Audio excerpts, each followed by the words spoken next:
Hello everyone, welcome to this month's Tudor Talk, our live chat with a special guest for this month, Dr. Linda Porter. And of course we are going to be talking about Katherine Parr, one of people's favourite consorts of Henry VIII, so I'm really looking forward to getting into that. Now, for those of you who may be joining for the first time, of course, my name's Sarah Morris and I'm the Tudor Travel Guide. And alongside having the YouTube channel, I'm also all over social media. If you're wondering what this is my QR code for Instagram. So if you are not following me on Instagram, feel free to grab your mobile phone and point your camera at my QR code and that should take you directly to my page. Do subscribe. I'm doing all sorts of things on Instagram these days. And of course, I also have a podcast. So if you haven't yet tuned into my podcast, I run a podcast called The Tudor History and Travel Show, and you can pick that podcast up on all the major podcasting platforms. Okay, so let's just give people a couple of minutes to arrive. I can see there's lots of you already here, so I'm going to say hello to who's here today. Hi Debbie, so good to see you from Northern California. Great to see you. And Sue, lots and lots of old friends. Susan Sackett from Central Illinois. By the way, I must say, guys, if I am a bit echoey today, you must forgive me. I've just moved house. This is my new study, and believe it or not, I was decorating this room about an hour ago. So I don't have any of the soft furnishings up at the moment. So it may be a little bit echoey. My apologies for that. That will be sorted out, I promise you, by the next time we go live. So Gail, hello Gail, how lovely to see you here. And yes, two Sues from Illinois. Snap. Who else have we got? Barb, lovely to see you from Nova Scotia in Canada. I'm very much looking forward to this afternoon's live chat. Thank you so much. Who else have we got? Janice. Hello, Janice. And Susan from Los Angeles. Lucia from Buenos Aires. Hi, welcome back. Oh, we've got all sorts of people. Hi, Kathy. Lovely to see you here. And we've got Rebecca and Analia, Louise, Nicola, and again, Sue. Huzzah, yeah, huzzah, new home. Oh my goodness, it took a lot of doing. Okay, well, thank you so much. So thanks for letting me know you're here and you can hear me okay. Of course, we're going to be getting into the live chat with Linda in a moment. So do feel free to post your questions. I'm going to kick us off maybe with a couple of questions as per usual, but I'm going to be keeping a close eye on the chat and I'll be sure to put as many of your questions as possible to Linda throughout the course of the hour. So yes, we will be running till around 6 p.m. GMT. That's just under an hour's time. Okay, so I think we need to just get on with the topic of the day, don't we? So let me give a little introduction to our guest. Now, Linda is a historian and an author, and of course she has written several non-fiction bios of Mary I, of Mary Queen of Scots, and about the children of Charles I. And her most recent book is entitled Mistresses, Sex and Scandal at the Court of Charles II. Sounds intriguing. But today we are going to be focusing on Linda's second book, which was all about the remarkable life of Katherine Parr, a book that I remember reading when it was first published and enjoying it enormously. So when I was thinking, who could we get on to talk about Katherine Parr, Linda was absolutely the first person that I thought about. Now, before Linda joins us here on stage, just to say, if you haven't bought Linda's book already, I've put a link in the description below this video to Amazon UK and Amazon US, so that should be able to take you straight through where you can purchase your copy. Okay, so without further ado, let me introduce Linda. Hello Linda, welcome to Tudor Talk. Good afternoon everyone. Though it sounds as though it probably should be good morning for most of you. Yes, I'm sorry, I'm creaking like mad here. I'm just going to move my seat so I don't creak the way through our conversation. Yes, there's lots of folk, and we've got somebody from New York State, a place you know well, Linda, of course. I know New York City well, having lived there. New York State less well, though I did used to spend some vacations in the Adirondacks in northern New York State. Yeah. Lovely. Okay, so we are going to be talking about Katherine Parr. I know she's one of your favourite Queen consorts as well, isn't she? She is, yes, yes. I don't think you can write about someone well, you can write about someone if you actively dislike them, but it changes the whole sort of balance of your book in a way. And I enjoyed writing about Katherine Parr. So yes, she's my favourite of Henry's wives. Well, let me just kick off then by really just asking you, or maybe setting the scene, because I think, when I think about the six wives of Henry VIII, there are some controversial characters in there that evoke very strong emotional responses from people. Catherine of Aragon, the Anne Boleyns of this world, and Jane Seymour, for example. But I don't think I've ever heard a bad word said about Katherine Parr. She seems to be largely well liked and well respected. And I suppose my first question was, why do you think that is? And did Catherine's contemporaries see her in the same way as perhaps we see her today? I think she's liked and respected because she seems to have been, given the fact that she did obviously have quite a temper, which was apparent from time to time, she seems basically to have been a good-natured, affectionate, and very pleasant woman, but by our standards as well as the standards of her time. And I think many people feel that she did make a huge sacrifice when she married Henry VIII, and carried off her role with very considerable aplomb. And I think people like her for that. And the fact that she did try and remind Henry that he had children other than his heir, Edward VI, though there are signs that Henry had begun to think that it might be appropriate for him to remember his two daughters as well, just before he married Katherine Parr. But I think it's generally the way she conducted herself as a dutiful but interesting woman with hobbies is the wrong word, but interests beyond the sphere of immediately being Henry's wife. And that she forged an image for herself very consciously, which you can see in her portraits, actually. And that she, in general, had perhaps as much as one could, given the fact that if you were married to Henry, things could change fairly dramatically, but that she had obviously given some thought to how she would conduct herself as a queen consort. In answer to the other part of your question, though, Sarah, contemporaries didn't necessarily like her. There are two differing groups here. Her subsequent in-laws, the Somersets, Thomas Seymour's brother and sister-in-law, seem not to have liked her at all, especially Anne Stanhope. Anne Stanhope's a woman who's probably been rather unnecessarily vilified, but the fact that she and Katherine Parr didn't get on is well attested in Catherine's own writings and letters. And secondly, of course, Catherine's burgeoning interest in new religious ideas did not go down well with the conservative faction in Henry's court, who was still quite prominent in the early 1540s when she married him, and were concerned about the influence that she would have on him and potentially on national life as well. I think in that they probably thought she had more influence than was actually the case, because as you know, when thinking of Henry VIII, there was very little that could change his mind if he'd made it up. I don't think he was necessarily as close-minded as some people think he was. It was just that he was accustomed after so many years on the throne to thinking that he was right. So, consequently, he acted quite often as he did. So I think insofar as people think about Katherine Parr at all, in more recent years, she has been considered an interesting and attractive woman. I think to modern eyes, she's perhaps one of the most attractive of all Henry's wives. And what was viewed as physically attractive in those days is substantially different from what we would think of now. But I think it's perhaps a general warmth of the personality that comes through that has made people like her.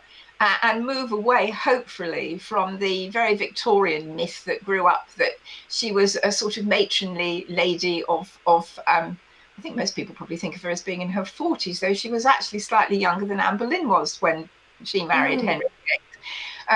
And someone who spent a lot of time on her hands and knees dabbing at Henry's ulcerated legs. but there isn't any evidence that she ever did any such thing. And when you think about it, it's not a terribly regal thing to do. And I can't imagine Henry accepting a woman doing that either, especially in That's front of people. That's a really, really good point, actually. And Gail was asking, I mean, you may well have answered the question, but I'm going to ask Gail's question anyway. She's saying, why is she your favourite? What's the answer to that? Can you draw that out for us? Just a bit, perhaps. I think she has an extraordinarily dramatic life. That isn't to say that the other wives didn't, because in many respects, with the exception, I suppose, of Jane Seymour, whose most dramatic part of life was a bit like, Shakespeare says of of Macbeth, or not of Macbeth, but in Macbeth, that nothing became him like the leaving of it. Well, Jane Seymour really doesn't seem to have had a very dramatic life until the point in time that she came to the attention of Henry VIII. But Katherine Parr was already twice married and twice widowed. She had moved as a young widow in Lincolnshire, even further north, to live in Yorkshire with her second husband, John Neville, Lord Latimer. So by that time, she had an aristocratic background, although her father was a knight. She'd actually moved a level up in the aristocracy. And I think it's the drama of what had happened to her even before she caught Henry's eye. She'd been caught up in the pilgrimage of grace. She had been besieged with her stepchildren in their own home. She had clearly had a loving marriage to John Neville, but there weren't any children. So I think I like her for the drama of her life, and she's a very graceful woman. I think her grace in dealing with the slings and arrows that life threw at her, not the least of which, of course, was Henry VIII. Yeah, dignified, isn't it? There's just grace and dignity just seems to pour out of her and her story. So you mentioned, Linda, actually about myths to do with Katherine Parr. And I was going to ask you, in writing the book, did you debunk any of the myths? You mentioned the one about the nursemaid. Is there anything more you'd like to say about her? Are there any other myths that we can set aside and see the real Katherine Parr? Well, there are a couple that perhaps can't exactly be set aside, but which need to be seen in perhaps a broader context, and they're sometimes discussed in. One, the Victorians, as well as thinking of her as matronly nursemaid, also described her as a blue stocking. Now, Catherine was interested in the new religious ideas, though the point in time at which she became interested is something which is still not entirely clear. And I think one of the things that was brought home to me, particularly in reading things by Dermot McCulloch, who's a leading Tudor historian and a leading writer on Cranmer and on Thomas Cromwell, it's often claimed that Catherine married Henry because she already had a burning zeal for Protestantism. That wasn't widely called that until about the time of her death. But that, she saw in this an opportunity to advance her own personal religious beliefs and perhaps influence the king. But we actually don't have any evidence for that. I think it's arisen as a result of hindsight, that people look at what Catherine became interested in and espoused and pursued during her reign, and therefore assume that she must have had this kind of agenda when she married Henry. But there are several things which, if you think about it, would count against that. Firstly, Henry VIII would never have married a woman who was known to have outspoken views on religious reform.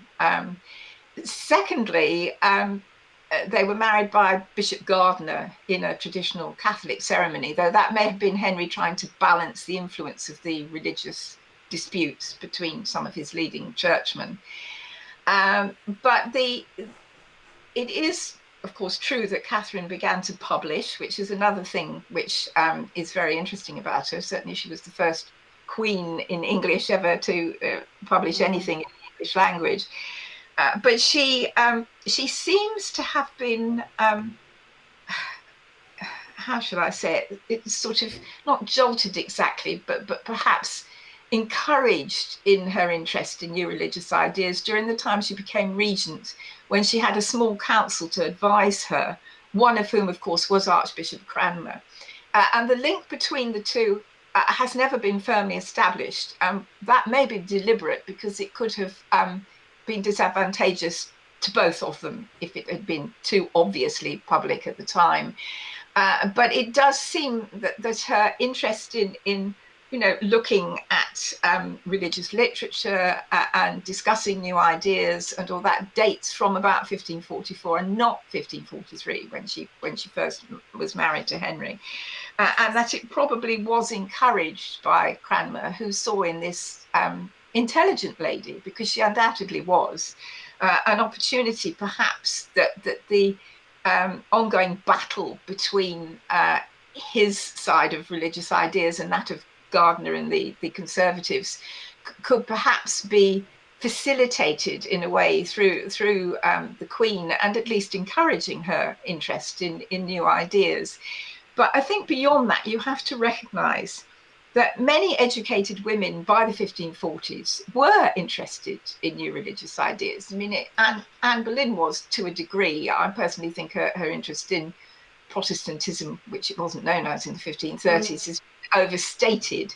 But by the 1540s, educated women who could read and were literate, I mean, this was the kind of thing that they were interested in and would sit and read. And there weren't any novels. There were a few medieval romances, but by and large, you didn't sit around reading novels. It is something that they could read and discuss for themselves. And the fact that the Bible was then available in English brought home to them in a very direct way that they could hear the word of God for themselves. And I think Catherine, like many women of her time, educated women, was entranced by that realization. But to say that she married Henry in order to bring forward a Protestant revolution in England, I think is a real stretch too far. That's really interesting. I really didn't appreciate the potential link between Catherine and Cranmer and his influence on her. So that's fantastic. I've been enlightened already. Thank you so much, Linda. Now, for some reason, you're still with us, but your picture has gone a little bit blurred, but hopefully that will come back in. From where I am, it looks fine in the little picture, but not in the big one. Yes. Sometimes does that. That's just the broadband, unfortunately. The broadband gods sometimes don't play ball with us. But we can certainly hear you okay. Now, we've got a few people asking about Catherine's marriages and the birth of her child. So maybe we should go in that direction. And perhaps you could just tell us about, I'm just trying to find the question. Somebody fairly early on, sorry, I can't, there we go. Lucia was saying, who were her first two husbands? What were their names? And actually also asking about your book. We'll come back to that. We'll come back to your book at the end. We'll be talking about that. But can you tell us a little bit about the marriages, how they came about, the people, the men she married, and kind of what her life was like as a result of those marriages? Well, Catherine's first husband was a young man, probably about her age, maybe a few years older than her. She was married, first of all, to Edward Burgh, or Berg, it's sometimes spelt. I mean, you see it either way, who was the son of a Lincolnshire knight, Sir Thomas Burgh. And the marriage was arranged by her mother, Lady Maud Parr, with the help of her uncle, Sir William Parr, her deceased father's brother, who was instrumental in Catherine's upbringing, in fact, as a reasonable match for a young woman from the lower. Well, Catherine wasn't from the aristocracy herself; she didn't have a title, and it meant that she moved up to Lincolnshire because Sir Thomas Burgh's seat was in Gainsborough, and in fact, you can still visit it. You can go to Gainsborough Old Hall, which is a magnificent building with a beautiful Tudor hall. Henry VIII and Catherine Howard actually stayed there for a while. And it was, for its day, quite a modern house. It had ensuite bathrooms, to use a modern term, which was fairly unusual in those days. And it in a small town, Sir Thomas Burrough was probably the father-in-law from hell. He was certainly the husband from hell. I mean, and Catherine had a great deal of experience of dealing with difficult men before she ever married Henry VIII. She was only 16. Her husband Edward may have been a few years older. People in the past got muddled and thought that she'd been married to his grandfather, who was a lunatic, almost literally kept up in the family attic in chains. I think that may be a myth as well, but he was mentally unstable. But in fact, it was the grandson that Catherine was married to, and the marriage was carefully organised and arranged by her mother, who tried a number of other possible avenues which hadn't succeeded. Catherine was 16. She married Edward Burrough in 1528, but he died only 3 or 4 years later. We don't know why, possibly of the sweating sickness, which was killing quite a lot of people in those days. There were no children of the marriage. We don't know whether there were any pregnancies. There is one hint that Catherine might have been pregnant, because after living with her father-in-law, who had cast out one of his other daughters-in-law because he didn't like her and thought she was unfaithful to one of his sons. I mean, the family lived in terror of him, basically, I think. But she and Edward were allowed to go and live in a small village in one of Burrough's properties, not very far away. And it may just be that they were allowed to do this because Catherine was expecting a child. But if, in order to set up their own household, if she either didn't bring the pregnancy to term, or there was a stillbirth or something, we simply don't know.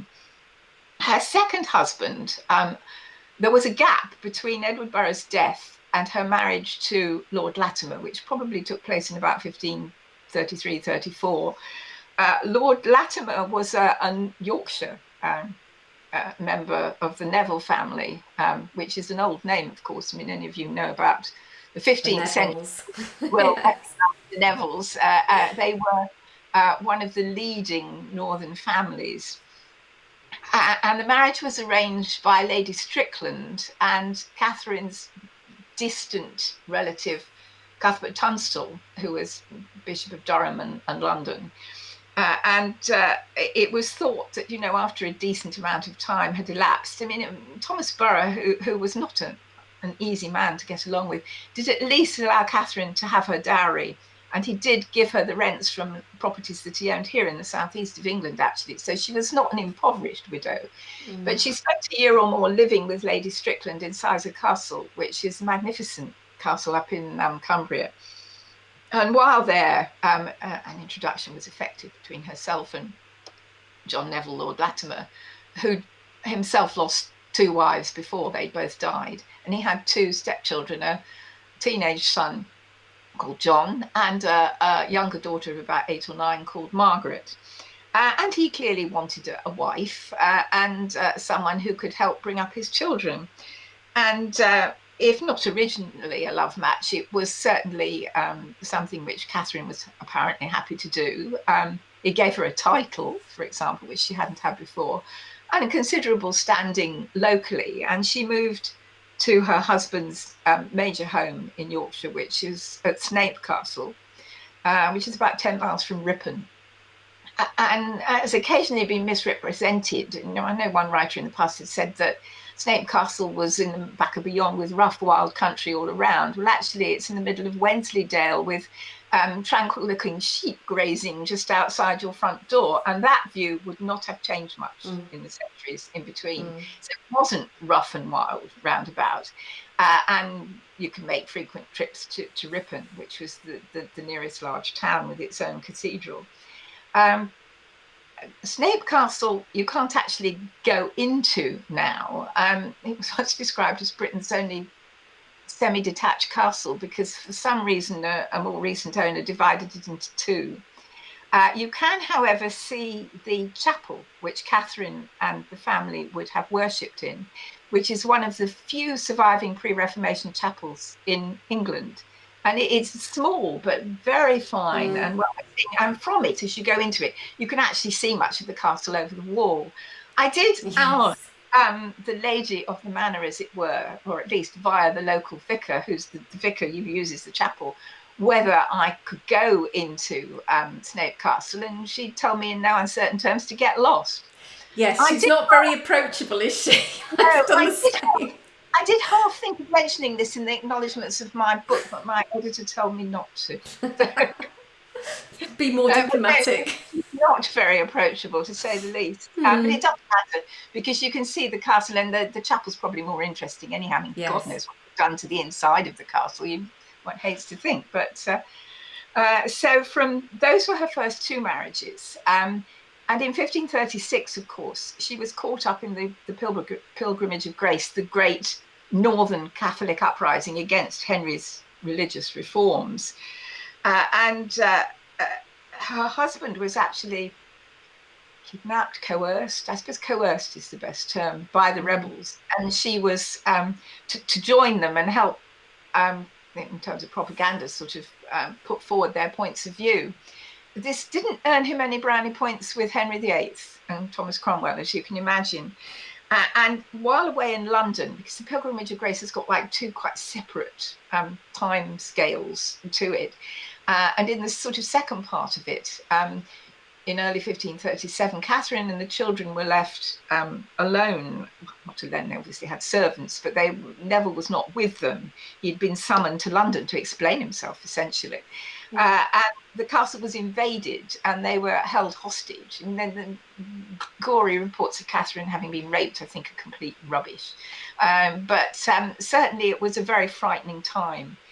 And when Neville returned, when Lord Latimer returned, and it took him quite a while to earn his forgiveness is probably not the right word, but some degree of acceptance again from Henry VIII and Thomas Cromwell, she pleaded with him to move south to her family had lands in Northamptonshire, and also her father's own house, the Charter House in what is now the City of London. And so they moved first to Northamptonshire and then further south.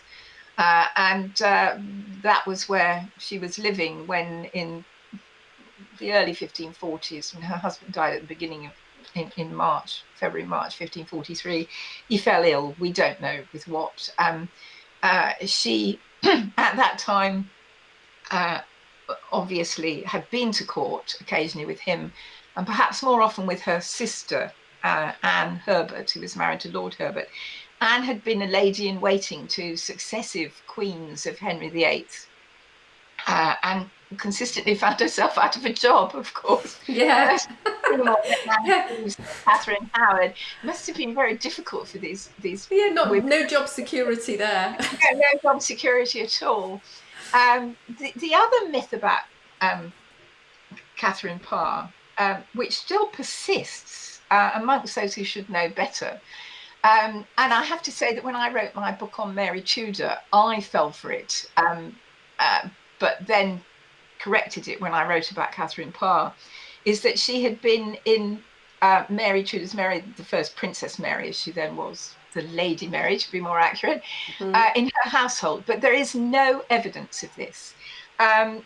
It's based on a misunderstanding of a tailor's bill, which I've seen. It's in the Exchequer records.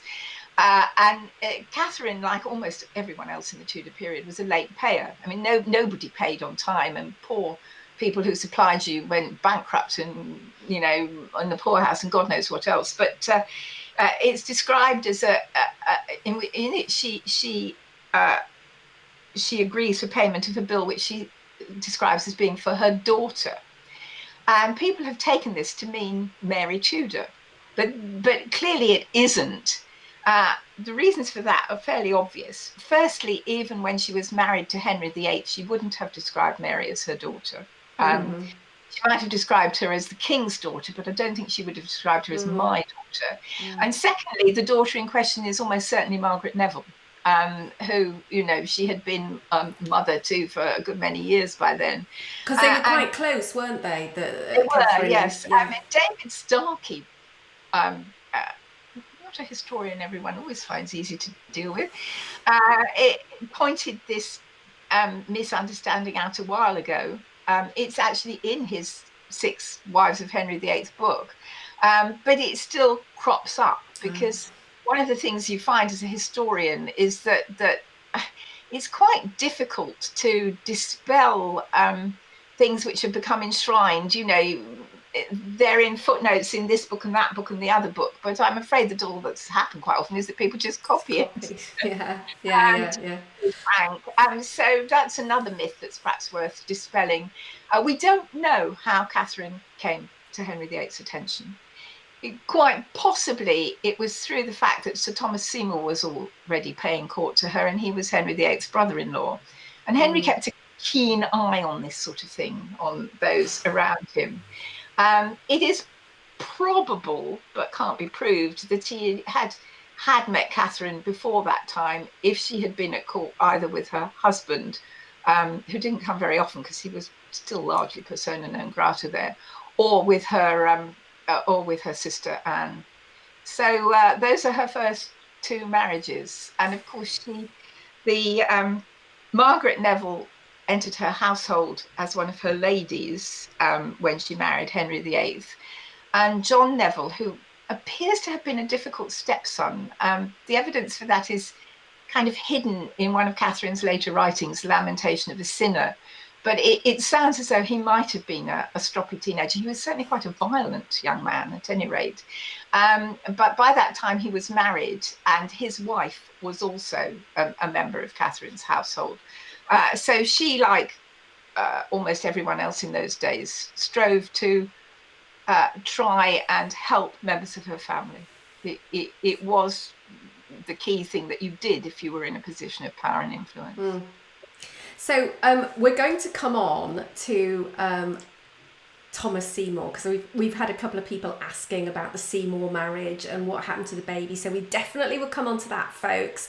But I just wanted, while we were talking about places, Janice has asked, what is the best locations in relation to Catherine? And somebody asked for us to repeat the name of the castle in Cumbria. So maybe we should just reinforce the folk, because I think one of the great things about the Catherine is there are actually some great properties you can go and see. And you can't say the same, for example, for Jane Seymour, for example, So a mound of earth, I think. Yeah, exactly. Or Anne of Cleves, really, for that matter. So shall we go over those places that we were saying for folk? So you've got Gainsborough Old Hall, which is in Gainsborough town in Lincolnshire. It's right in the middle of the town.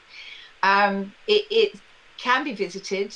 It isn't, as far as it's not National Trust or English Heritage, but it is managed by Lincoln County Council. And I was taken aback when I first went there, because the young man, when you went through and paid to go in, I said, I'm writing a book on Katherine Parr, and he clearly hadn't got a bloody clue what I was talking about. I said, how can you be here and not know this?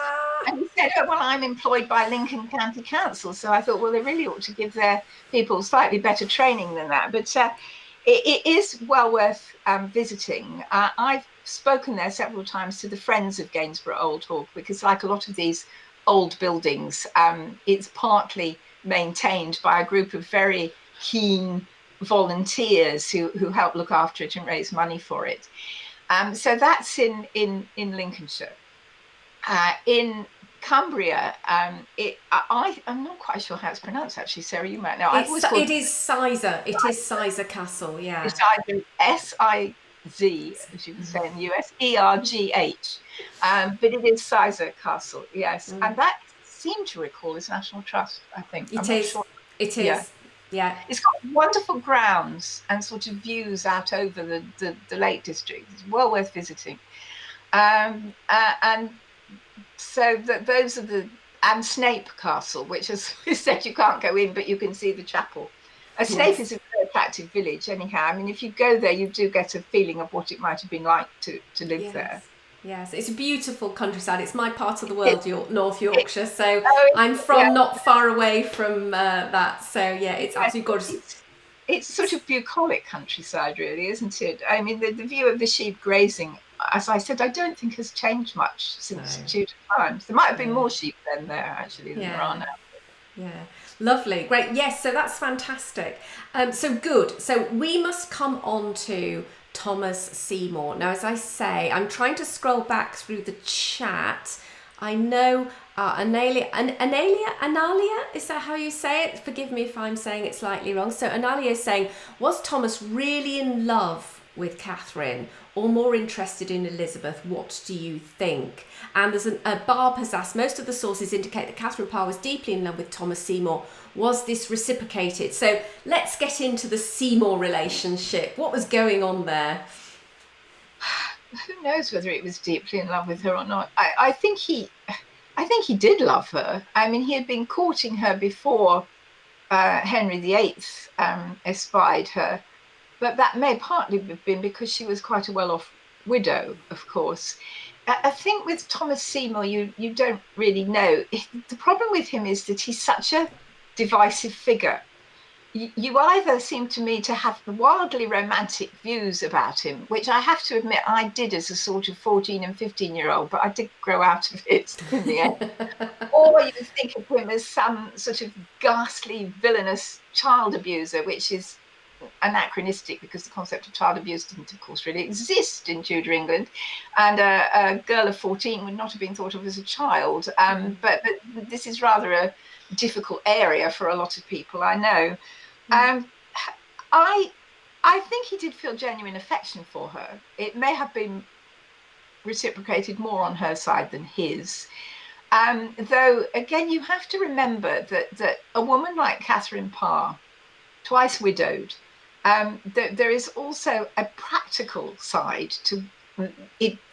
You can either remain a widow, but that's not so easy if you're, well, it's easier in some ways if you're childless and not so easy in others, because the wardship of your children is probably attractive to a potential husband.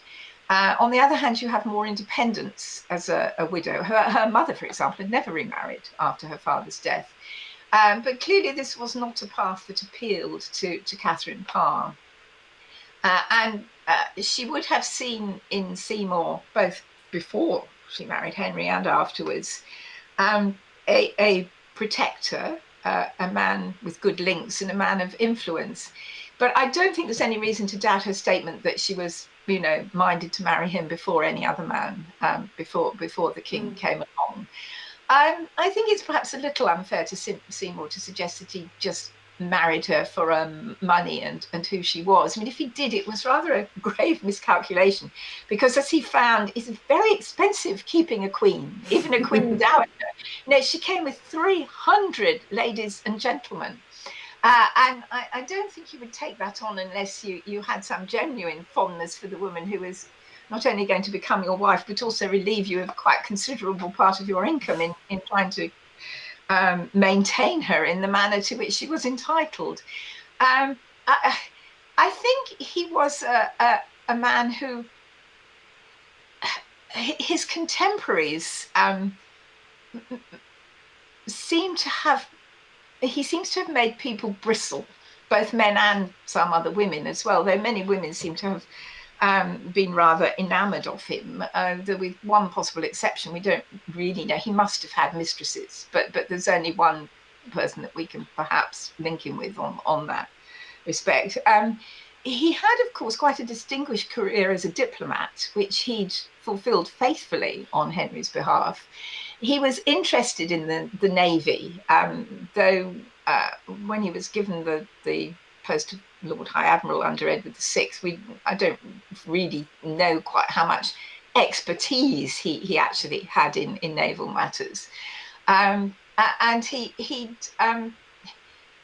had generally served his country well, and not done anything that would have attracted anybody's adverse attention. He'd been part of the party which brought Anne of Cleves back over in the early part of 1540 to her wedding, and he was clearly had the confidence of those who made those kind of decisions, including his brother-in-law Henry VIII. He was very much a larger-than-life figure, I think. I mean, he supposedly had a magnificent speaking and singing voice. He was obviously very adept socially, and women do seem to have found him desperately attractive, though not myself being attracted to men with long beards that sort of well, I won't go where I was about to go, actually, but if you, it wouldn't have attracted me, put it that way. But of course, a lot of men had long beards in those days, so you didn't have much choice as a wife. I can't see that he was desperately handsome myself, but people at the time thought that he was. He sounds very charismatic, certainly very Was, charismatic. I think perhaps the most um, the most accurate sort of statement about him is the famous one in which he said, it said that what a magnificent voice he had, but that he was somewhat empty of matter. And I think that perhaps sums him up. I think he was ambitious but politically naive. And myself and other people have said that really, in a way, he was almost like a man born out of his time. He would have been great as a feudal baron, gathering followers and galloping along, sword in hand and all that sort of thing. But that kind of thing had gone by the middle part of the 16th century. Of course, you still had retainers and people like that. His behaviour towards Elizabeth still continues to attract a lot of attention. I think you have to see it in the context of the time in which he lived. I don't think, incidentally, at the time that he married Katherine Parr, he had any intention of trying to marry Elizabeth. She was still too young at the time. Whether he did subsequent to Catherine's death, it's certainly something he was accused of, but I don't know of any direct evidence of it. I mean, it's been said also that he'd thought of pursuing Princess Mary, who would have been a very different person, both from her half-sister and from Katherine Parr. That he was ambitious, I think, is absolutely, without question. That he found himself rather at sea when his brother and Paget, William Paget, who'd been Henry VIII's secretary, essentially took over the direction and government of the country on Henry's death. I mean, Catherine had hoped to be regent, as she had been in 1544. And there is some indication that she'd intended to be, because there are a few documents in the National Archives which aren't dated, so it makes it hard to say for sure. But she did actually sign herself Catherine the Queen Regent, and they probably do date from the days immediately after Henry VIII's death, but again, there isn't any proof of that. I think Catherine saw in him someone who could perhaps help her at least retain the trappings of the queenship and possibly play a more influential role in politics, which she had grown accustomed to, of course, over a period of time. And I think Thomas saw in Catherine a comely, pleasant woman, of whom he was, I think, undoubtedly fond, who could also help further his ambitions, though not entirely clear how she could have done that. But theirs may have been a marriage less of huge passion and more perhaps of mutual interest on either side. Though undoubtedly, I think Catherine was in love with him. There's some indication that she became rather frightened of him, actually, when they were married. He did have a temper, and she didn't like the fact that he was very jealous of any other male who came privately into her company when he wasn't there. But again, I suppose that's largely him being a man of his times. I think his behaviour towards Elizabeth was considered unusual, shall we say, at least by Elizabeth's own household, who, on the other hand, did very little apart from clucking, in the case of Cat Ashley, about it. Again, they seem to, I think you're right, I think they were perhaps attracted by his charisma. I mean, he wasn't the sort of man who, if you were the Lady Elizabeth's governess, you could perhaps have a private moan to and a little complaint, but you wouldn't take it any farther than that, I don't think. So, I mean, when I was younger, I always assumed that Elizabeth found this exciting. Whether she did or not, we'll never know. What we do know is that she remembered and held in affection those of his household who remained loyal to him when he was arrested and attainted for treason. And she looked after them throughout her reign, notably John Harrington, who was imprisoned for a while for his loyalty to Thomas.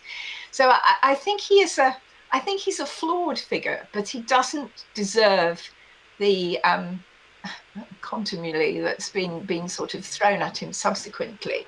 And it's all very well for people living in the 20th and 21st century to say, oh, this is child abuse, this is an appalling way to behave towards a 14-year-old girl.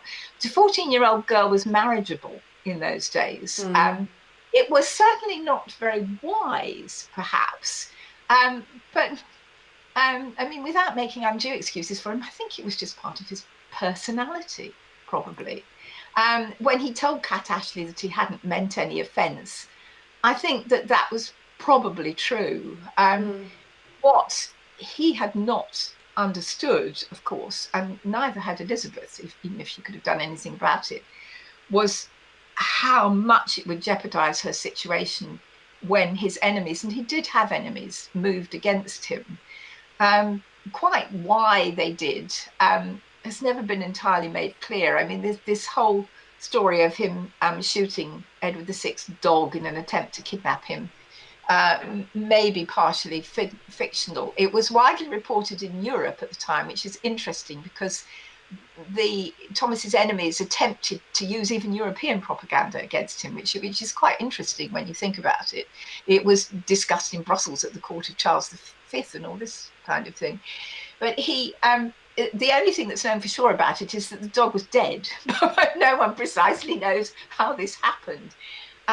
If he did try and kidnap Edward VI, and it was an extremely stupid and ill-judged thing to have done, and you would have thought he knew enough about his priggish little nephew by then to think that Edward wasn't going to say, oh, I forgive you, Uncle Tom, let's carry on as normal, because he was not that kind of child. So I think Thomas had made enemies. He also consorted with some rather dubious people, including Sir William Sharrington, the Master of the Mint, who was heavily making counterfeit coin. A lot of Sharrington's papers have recently been rediscovered in the National Archives. And I know someone I know there is hoping to put them together as a monograph. They were found, as are a lot of papers, in a place where you would never expect them. In the court of wards for his granddaughters or great-granddaughters for Sharrington's family. And I think they mostly have to do with Sharrington's estate in Wiltshire. Whether they throw any light on his relationship with Thomas Cromwell, I honestly don't know. But it will be interesting. Yes, I hope in the fullness of time they will be published. And what was Elizabeth's comment about him when he was executed? Something about there goes a man of little wit or something. Much wit but little judgment. Oh, well, there you go. Yeah, that may be apocryphal. We don't actually know. Oh, really? We don't know whether she actually said that. I mean, a lot of these things crept out in the sort of 17th century as, like calling Mary the First Bloody Mary, which no one had done before the 17th century. And I had always believed that, but I've read somewhere recently, I can't remember where, that we don't actually know whether she said that or not. It is the kind of thing she would have said, incidentally. Yes, you can imagine it, yes. Yeah. So I mean, the whole episode is one that continues to fascinate and repel people in equal measure, I think.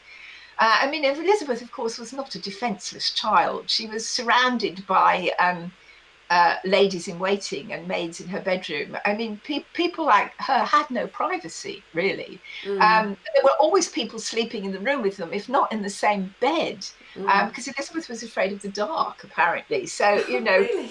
while it may sound terrible to have this man in his nightshirt coming in and sort of trying to smack your bottom, the difference between horseplay and sexual abuse may have become blurred in our times, but it wouldn't have been in theirs, I don't think.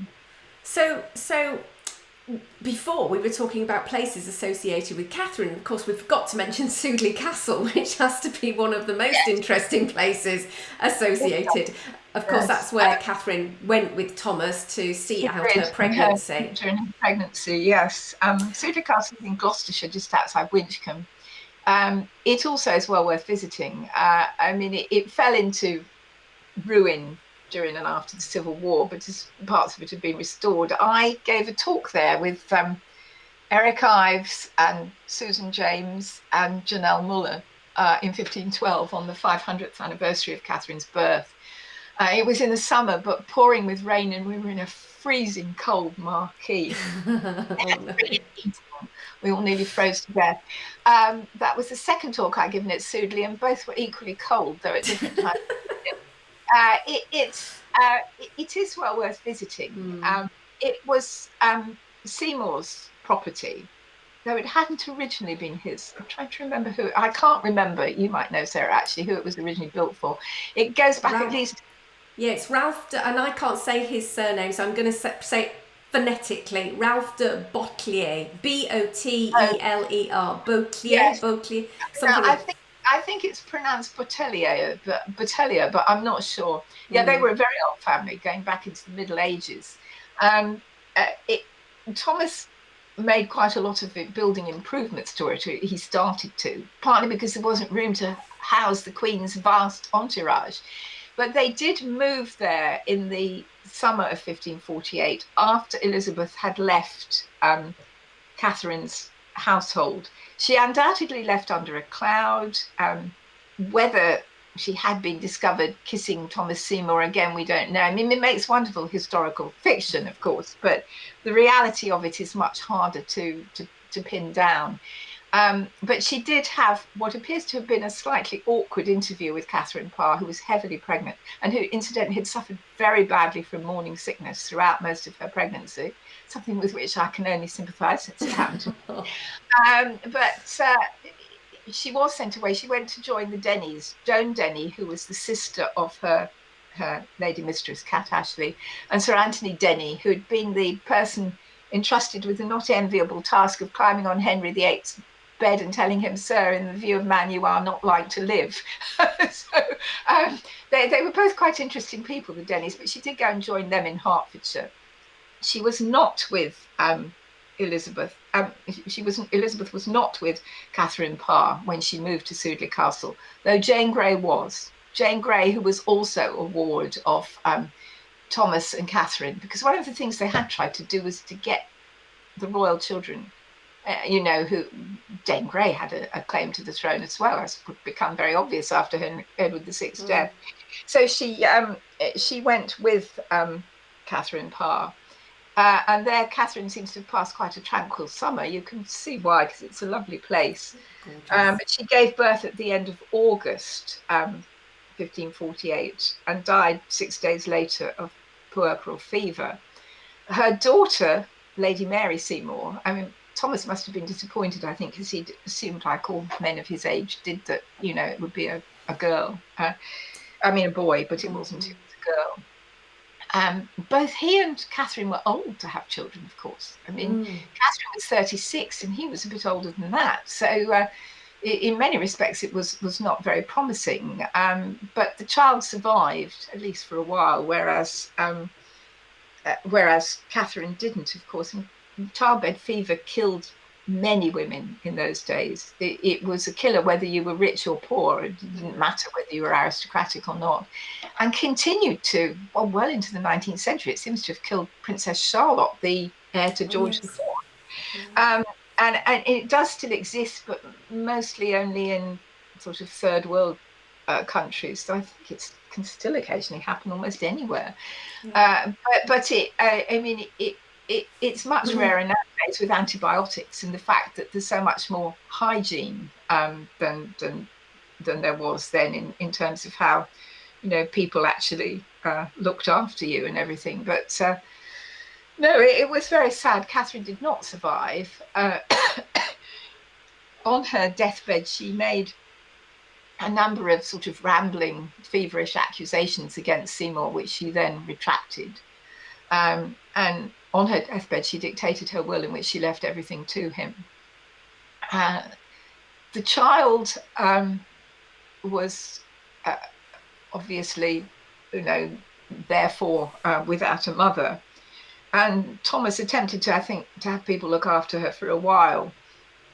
But he seems to have been greatly affected by his wife's death. I mean, quite genuinely, it did throw him into a sort of paroxysm of grief, which he eventually began to climb out of. But even so, one wonders if his his grief did affect his judgment during the autumn of 1548, because, you know, he was arrested and attainted without trial, which I think was, you know, one of the more unsavoury aspects of what happened to him, that he was not given an opportunity to defend himself, and his own brother signed his death warrant. Yes. But then Somerset was a cold fish. He really was. He would go to the block himself, of course, a few years later. So, what goes around comes around. Justice, yes. But Seymour, for reasons that aren't entirely clear, left Lady Mary Seymour in the care of Catherine Willoughby, the Duchess of Suffolk, who had been one of his wife's closest friends. He clearly was on such bad terms with his family by then, particularly his sister-in-law, that while it would have been obvious for the child to be brought up in the Somerset household, because they had numerous children of their own, and she was there for a little while in the autumn, but she was therefore sent off, one assumes, to Lincolnshire, which is where, to Grimsthorpe, which is where Catherine Willoughby lived. The Duchess of Suffolk, though gung-ho for religious reform, wasn't terribly Christian in her attitude to her new charge, because, of course, she had suddenly to cough up money to pay for this child. And Mary, being a Queen's daughter, had laundresses and rockers and a lady governess and this, that and the other. And it wasn't until, about a year or so after her father's death that Parliament finally voted £500 a year, which is not inconsiderable sum in those days, for the upkeep of the child in 1550, but this was not repeated. So it is assumed that she died sometime in the early 1550s and is probably buried at Grimsthorpe. No, her guardian's view of her as an expensive youth is really not very nice, particularly since Madam was carrying on with her steward at the time. I mean, it is all quite distasteful, actually.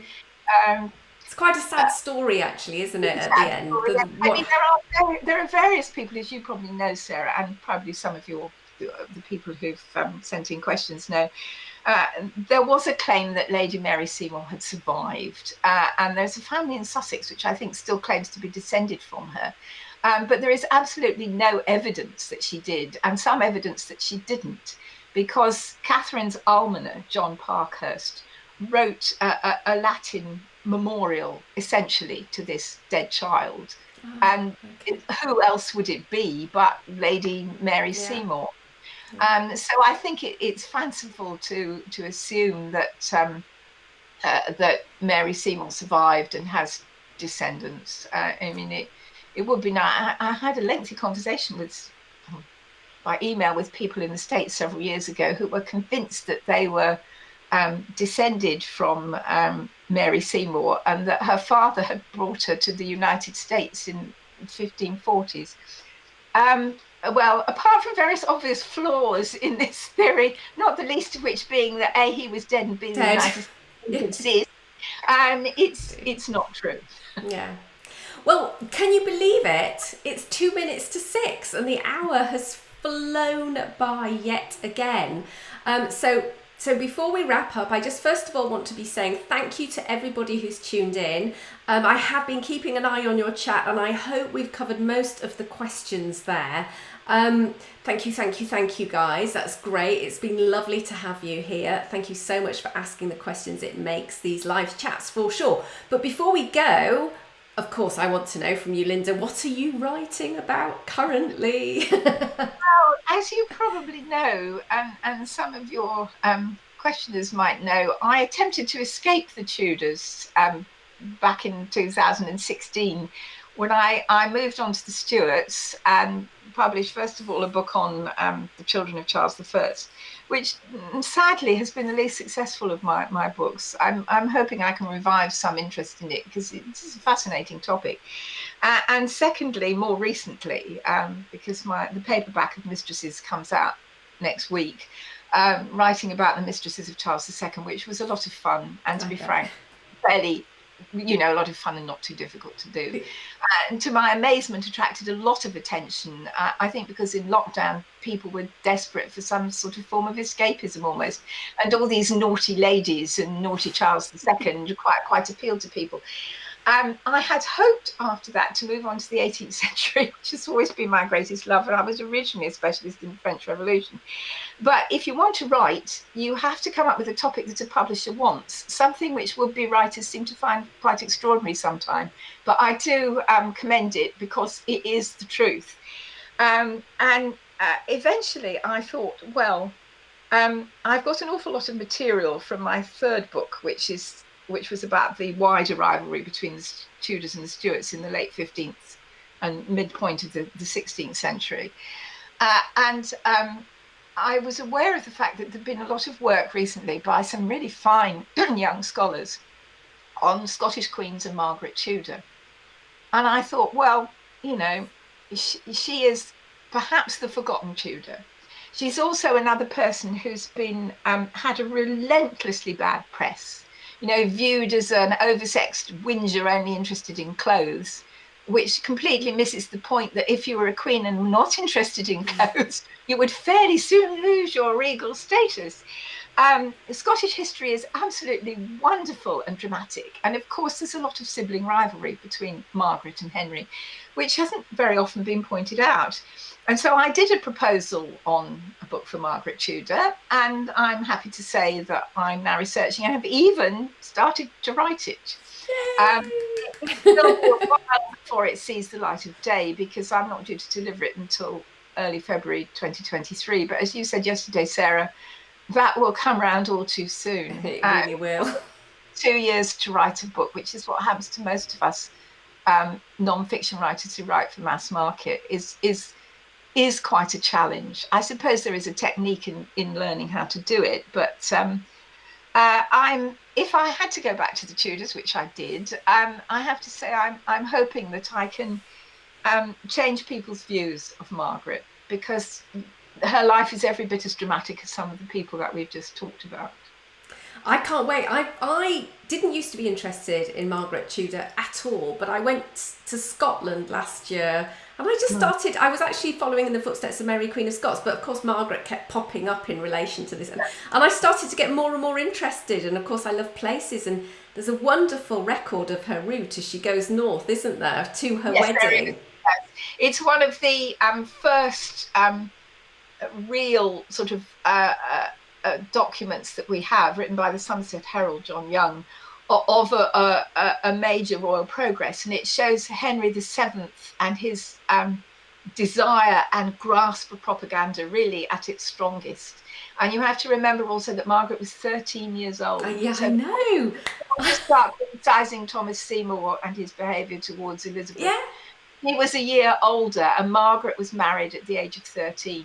And that was not uncommon in those days. I mean, she didn't actually become pregnant and give birth to her first child until she was 16. But she had in James IV, her husband, one of the most charismatic kings of Britain. I mean, I'm a great fan of James IV. Largely overlooked now, even in his native country, because of the manner of his death at the Battle of Flodden. But he'd been a true Renaissance prince and a man of very considerable achievements. And Margaret's 10 years married to him, I think, did affect her permanently, and explains quite a lot of why she was so determined to try and keep hold of political power, even in the maelstrom that was Scottish. Well, politics. I can't wait. So I'm sure there's everybody here. We've already had some comments. Janice says, looking forward to the next book. Gail, excited for Margaret Tudor. Analia said, Margaret Tudor, yes.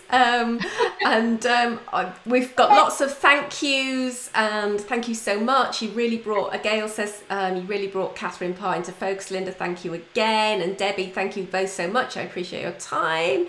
Barb, just a wonderful hour. I look forward to more books. Linda, like Sarah, you make history come alive. So that's wonderful. Thank you. Sarah and I are both very enthusiastic about it. There's not much point in writing about it if you're not. Not really. But to finish, Can you just read, because somebody right at the top was saying, what's the title of your book about Katherine Parr? It's got slightly different titles in the UK and US, hasn't it? It has. Here in the UK, it's called Catherine the Queen, The Remarkable Life of Katherine Parr. And I can't actually remember what it's called in the US. I think I have it here. I haven't got a copy of it immediately on my bookshelf. They're in hidden away in a cupboard somewhere. It's the same, the Catherine the Queen, The Remarkable Life of Katherine Parr, but it's the last wife of Henry VIII. I think it's got a little bit on the end. They decided that people might not know who she was. So there you go. Well, that's fantastic. I just want to say, if you could hold on, guys, I'm just going to say thank you so much to Linda. It's been such a wonderful hour. I can't believe how quickly it's gone. It always does. But thank you so much for, enlightening us about some of the things about Katherine that I think we might have got, bought into some of those myths and some of the usual propaganda. And I think we've delved a little bit deeper. So thank you so much. Well, thank you very much for listening and asking your questions. Okay, thank you. So my friends, there we go. So that's brilliant. Thank you so much to Linda, and thank you so much to you guys. Now, before we go, I just want to remind you that the link to buy the book is in the description below. So all the hard work has been done for you. Just need to click the link and you'll go through to Amazon. Okay, that's wonderful. And of course, as ever, I want to let you know what's happening next month. So I'm going to be chatting to Nikki Clark. Now, she is a historian who specialises in the Howard women, and Mary Howard in particular, who I have personally a really soft spot for. I think she's a fascinating character, a bit of a tour de force. So, and Nikki is so entertaining. You'll really want to be joining in and listening to her unpack some of the history of these indomitable Howard women. So it will be as ever. I should have pulled out the exact date, but it's the first Saturday in the month. So I'll be seeing you at the beginning of May. So I think that's all for now. Just a reminder, make sure if you want to follow me on Instagram, you use the QR code with your mobile phones to take you through and subscribe. And if you're new to me here on the YouTube channel, then of course, please do hit subscribe and the little alert bell, and then you'll know when new videos go live. And there will be a few coming up, of course, over the summer, because thankfully, yes, lockdown is easing here in the UK, and I have lots of plans for getting out and about to record podcasts and videos. So I hope you will join me for those. So once again, thank you so much. We'll be reading your comments afterwards. It's been wonderful to see you all. Have a lovely morning, afternoon, evening, wherever you are in the world, and I'll see you next month.